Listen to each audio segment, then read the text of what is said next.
first question is, what do you think you do that makes you influential?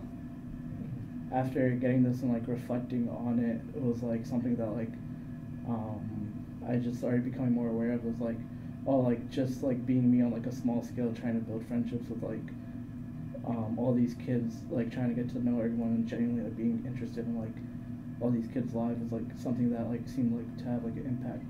So I think that's like for me at least like why I was able to like over time it just like built up to something pretty special.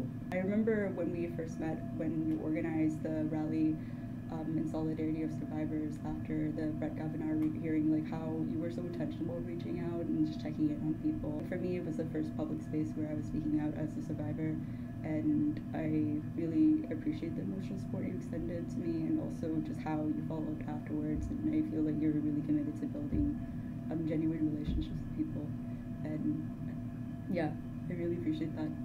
So I'm curious as kind of both how you first got started with the work and things you do, and also what keeps you going, I guess. For every Monday night we have like a dinner. Basically, it's like recommended to fast on Mondays. So we have a dinner for anyone who's fasting. A lot of people don't fast, but like it's okay. People just come. And it's like I'm just coming from there right now. And it was like 40 kids. Everyone's just like talking, like having dinner, like taking a break from studying.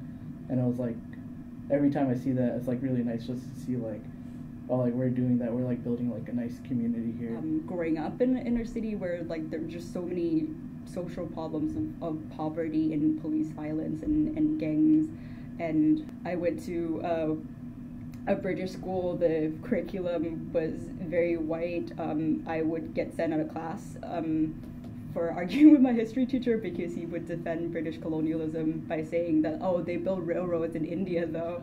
And so I'm curious about like how organizing around faith kind of changes, you know, individual social dynamics, group social dynamics, and kind of how it impacts, I mean, just like even how you relate to one another, I guess. I feel like especially like Muslim spaces, people are very judging of a lot of people. I think especially like Muslims are very judging of each other in terms of just like, oh, like this person doesn't pray the right way, this person's like not practicing the right way, this person like, oh, this person like went to like a party, is like, oh, like shun him or whatever. Just like let's just try to like be like more accepting of like each other. All right, I want to ask you, just because you founded APAC, correct? Which is like a big deal. I mean, at least to me, it sounds that way. And I'm just kind of curious what you think makes APAC special, and kind of what unique impact it has and has had on people at NYU, just kind of generally, and you know, I guess just like kind of what makes the organization like special to you at least.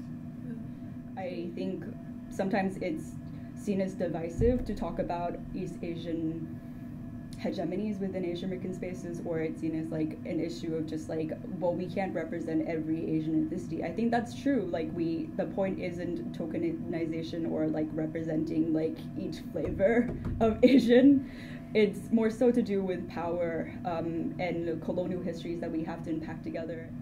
I think everyone does come here and learn a lot of really interesting, fascinating, important things that will stick with us for the rest of our lives, but there are also, you know, issues at NYU I think that we're all aware of, and I'm just kind of curious as to how coming to NYU has changed who you are and had an impact on you. Two years ago after the election, like the MSA basically held a rally, and my friend Sana, she said she was talking about like her experience as like as a woman who wears a hijab, and like she was like the day after like the election was like the first day she felt like she was being brave by wearing the hijab, and she said this thing that like stuck with me since. Anyone like needs to be brave to be like who they are, and like we need to help those people be brave. One thing like I hope to do like after college is just like help people around me be brave, and then hopefully people will help me be brave too. Yeah. Thank you so much, both of you.